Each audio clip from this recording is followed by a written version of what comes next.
स्वागत है आपका आई टुडे न्यूज में। भारी बारिश और भीमा नदी की बाढ़ से प्रभावित किसानों और ग्रामीणों के लिए जेडीएस नेता बीडी पाटिल ने सरकार से विशेष पैकेज की मांग की है। जानकारी के मुताबिक इंडी विधानसभा क्षेत्र के करीब 14 गांव हर साल भीमा नदी की बाढ़ से प्रभावित होते हैं। हर बार की तरह इस बार भी बाढ़ ने फसलों, मवेशियों, मकानों और इंसानी जिंदगियों को भारी नुकसान पहुँचाया है। किसान लगातार सिर्फ आश्वासन सुनते सुनते थक चुके हैं। इस मौके पर बीडी पाटिल ने कहा कि इस बार की बाढ़ से नुकसान बहुत बड़ा है, इसलिए सरकार और संबंधित अधिकारी तुरंत विशेष पैकेज की घोषणा करें और अतिवृष्टि से हुई फसल हानि का सर्वे कराकर उचित मुआवजा दें। इस दौरान डॉक्टर रमेश राठौड़ समेत कई स्थानीय नेता और हजारों पीड़ित किसान मौजूद रहे। कार्यक्रम में पूर्व नगर पालिका सदस्य सिद्धू डंगा, डुंडू बिरादार, भीम बिरादार, शिवपुत्र वालिकार, मरेप्पा गिरनी बड़ा, मलकरी केल गिमनी, सोमलिंग गिरनी बड़ा, सिद्धलिंग वालिकार, 10 गीर साहब मल्ला, न्याज अग्रखेल, शिवाजी पुजारी, आकाश क्षेत्री और अन्य ग्रामीण भी शामिल हुए। ಭೀಮಾ ನದಿ ಪ್ರವಾಹಕ್ಕೆ ಒಳಗಾಗಿ ನಿರಾಶ್ರಿತರಾಗಿ ಇಲ್ಲಿ ಶಾಲೆಯಲ್ಲಿ ಉಳಿದಿರತಕ್ಕಂಥ ಎಲ್ಲ ನನ್ನ ತಾಯಂದಿರೇ, ನನ್ನ ಅಣ್ಣ ತಮ್ಮಂದಿರೇ, ರೈತ ಬಂಧುಗಳೇ, ಈಗಾಗಲೇ ನಮ್ಮ ಡಾಕ್ಟರ್ ರಮೇಶ್ ಸಾಹೇಬರು ಮಾತಾಡಿದ್ದಾರೆ, ನಮ್ಮ ಪೂಜ್ಯರು ಇದ್ದಾರೆ, ನಮ್ಮ ಗೌಡರು, ನಮ್ಮ ಡಾಕ್ಟ್ರು ದುಂಡೂರು, ಸಿದ್ದು ಡಂಗವರು, ಅನೇಕರು ಎಲ್ಲ ಊರಿನ ಗಣ್ಯ ಮನೆಯರಿದ್ದೀರಿ. ಯಾಕಂದ್ರೆ ಇಲ್ಲಿ ನೋಡ್ರಿ 2018 ಕೂಡ ಪ್ರವಾಹ ಇತ್ತು, ನಾವು ಕೂಡ ಬಂದಿದ್ದೇವೆ. ಸಿದ್ದು ನಾವು 2020 ಕೂಡ ಆಯಿತು, ಅಲ್ಲೇನೋ ಕಟ್ಟಿದ್ರು ಎಲ್ಲ ಅಲ್ಲೆಲ್ಲ ನೀರು ಹರಿತಿತ್ತು. ಅಳಾಗ ನಾವು ಬಂದು ಕೂಡ ನಾವೆಲ್ಲ ನಮ್ಮ ಪ್ರಯತ್ನವನ್ನು ಸಲ್ತಾರೆ. ಅದೇ ರೀತಿಯಾಗಿ ಇವತ್ತು ಮಹಾರಾಷ್ಟ್ರದಲ್ಲಿ ಅಧಿಕ ಮಳೆಯಾಗಿ ಇವತ್ತೇನೋ ನಮ್ಮ ಕರ್ನಾಟಕದಲ್ಲಿ ಕೂಡ ಅಧಿಕ ಮಳೆಯಾಗಿ ಪ್ರವಾಹ ಬಂದು ಇವತ್ತು ಇಡೀ ಭೀಮಾ ತೀರ ತುಂಬಿ ಹರಿದು ಇವತ್ತು 2018 2020 ಆಯಿತು. ಏನು 25ರಾಗ ಅದಕ್ಕೂ ಹೆಚ್ಚಿತವಾಗಿ ಇವತ್ತು ಪ್ರವಾಹ ಬಂದು ಇಲ್ಲಿರ್ತಕ್ಕಂಥ ಭೀಮಾ ನದಿ ದಡದಲ್ಲಿರ್ತಕ್ಕಂಥ ಎಲ್ಲ ನಿರಾಶ್ರಿತ ಬಂಧುಗಳು ಇವತ್ತೇನು ಎಲ್ಲ ಮನೆಗಳನ್ನು ಬಿಟ್ಟು, ದನಕರಗಳನ್ನು ಬಿಟ್ಟು, ಶಾಲೆ ಮಕ್ಕಳು ಓದ್ತಕ್ಕಂಥ ಶಿಕ್ಷಣದ ಪುಸ್ತಕಗಳನ್ನು ಬಿಟ್ಟು, ಅರಬಿ ಅಂಚೆಗಳನ್ನು ಬಿಟ್ಟು ತಾವೆಲ್ಲ ಇಲ್ಲಿ ಒಂದು ನಿರಾಶ್ರಿತ ಕೇಂದ್ರದಲ್ಲಿ ಬಂದು ವಾಸ ಆಗಿದ್ರಿ. ಅದಕ್ಕೆ ಪದೇ ಪದೇ ನಾವು ಮಳೆ ಬಾರನ ಹೋಗೋದು ಇದೊಂದು ಸರ್ಕಾರ, ನಾನು ಸರ್ಕಾರಕ್ಕೆ ಒತ್ತಾಯ ಮಾಡ್ತೀನಿ. ಇಲ್ಲೆಲ್ಲ ನನ್ನ ತಾಯಿಯಂದಿರು, ನಾನು ಯುವಕರು ಬಂದಿದ್ದೀರಿ.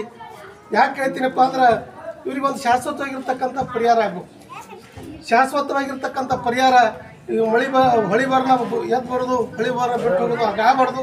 ಶಾಶ್ವತವಾಗಿ ಮತ್ತು ಮಳೆ ಬರಲಿ ಬಿಡಲಿ, ಪ್ರವಾಹ ಆಗಲಿ ಬಿಡಲಿ, ಅವ್ರಿಗೆ ಶಾಶ್ವತವಾಗಿರ್ತಕ್ಕಂಥ ನೀರು ಬರಲಾರದ ಜಾಗಕ್ಕೆ ಒಂದು ವಸತಿ ಕೇಂದ್ರವನ್ನು ಸ್ಥಾಪನೆ ಮಾಡಿ. ಯಾಕಂದರೆ ಎಲ್ಲ ಹಿಂದುಳಿದಿರ್ತಕ್ಕಂಥವ್ರು, ಶೋಷಿತ ವರ್ಗದವರು, ಎಲ್ಲ ರೈತ ಕಾರ್ಮಿಕರ ಮಕ್ಕಳಿದ್ದೀರಿ. ಇವತ್ತೆಲ್ಲ ತಮ್ಮ ಕ್ವಾಂಡಗಳನ್ನು ಬಿಟ್ಟು ಎಲ್ಲ ಇವತ್ತು ಇಲ್ಲಿ ಬಂದು ಶಾಲೆಯಲ್ಲಿ ವಸತಿ ಆಗಿದ್ರಿ. ಯಾಕೆ ನಿಮ್ಮದು ಅಲ್ಲೊಂದು ಅರ್ಧ ಜೀವ, ಇಲ್ಲೊಂದು ಅರ್ಧ ಜೀವ. ಅದಕ್ಕೆ ನಾನು ಹೇಳ್ತೀನಿ, ಸುಮಾರು ಇಲ್ಲಿ 3 ಕಿಲೋಮೀಟರ್ದವ್ರಿಗೆ ಎಲ್ಲ ಇಲ್ಲೆಲ್ಲ ವಸತಿಗಳದಾವೆ. ಯಾಕಂದ್ರೆ ನಾವು ಕಬ್ಬಿನ ಚಿಟಮೈದಾಕರೆಲ್ಲ ನೋಡೀನಿ. ಅಂಥ ಒಂದು ಪರಿಸ್ಥಿತಿ ಒಳಗೆ ಇಲ್ಲೆಲ್ಲ ನನ್ನ ತಾಯಂದಿರು ಬಂದು ಅಣ್ಣ ತಮ್ಮ ಶಾಶ್ವತವಾಗಿರ್ತಕ್ಕಂಥ ಪರಿಹಾರವನ್ನು 1 ಎಕರೆ ಇವತ್ತು ಜಮೀನು ತೊಗೊಂಡು ಅಲ್ಲಿರ್ತಕ್ಕಂಥ ಎಷ್ಟು ಸುಮಾರು ಇಲ್ಲಿ 30 ಕುಟುಂಬಗಳು ಬಂದಿದ್ದಾರೆ. ಆ 30 ಕುಟುಂಬಗಳಿಗೆ ಕೂಡ ಒಂದು ಮನೆಗಳನ್ನು ಕಟ್ಟಿಸಿ ಅವರಿಗೆ ಶಾಶ್ವತವಾಗಿರ್ತಕ್ಕಂಥ ಕುಡಿ ನೀರಾಗಿರ್ಬೋದು, ವಿದ್ಯುತ್ ಸೌಕರ್ಯಗಳಾಗಿರ್ಬೋದು, ಅಲ್ಲಿ ಶಿಕ್ಷಣದ ವ್ಯವಸ್ಥೆ ಆಗಿರ್ಬೋದು, ಅವೆಲ್ಲ ವ್ಯವಸ್ಥೆಗಳನ್ನು ಮಾಡಬೇಕು ಅಂತ ತಿಳ್ಕೊಂಡು ನಾನು ಸರ್ಕಾರಕ್ಕೆ ಒಗ್ಗರಣವನ್ನು ಮಾಡ್ತೇನೆ. ಮುಂದಿನ ದಿನಮಾನಗಳಲ್ಲಿ ಹೋರಾಟ ಕೂಡ ಮಾಡಬೇಕಾಗ್ತದೆ ತಿಳ್ಕೊಂಡು ನಾನು ಸರ್ಕಾರಕ್ಕೆ ಮನವಿಯನ್ನು ಸಲ್ಲಿಸ್ತೇನೆ.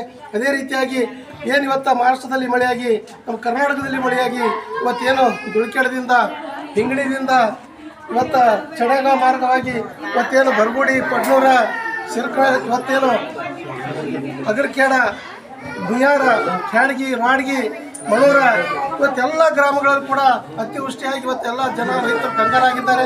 ಬೆಳೆ ಹಾನಿ ಕೂಡ ಇವತ್ತಾಗಿದೆ. ಅದಕ್ಕೆ ನಾನು ಸರ್ಕಾರಕ್ಕೆ ಒತ್ತಾಯ ಮಾಡ್ತೇನೆ. ಕೂಡಲೇ ಸಂಬಂಧಪಟ್ಟ ಅಧಿಕಾರಿಗಳು ಇವತ್ತನ್ನು ಬೆಳೆ ಸರ್ವೆಯನ್ನು ಮಾಡಬೇಕು.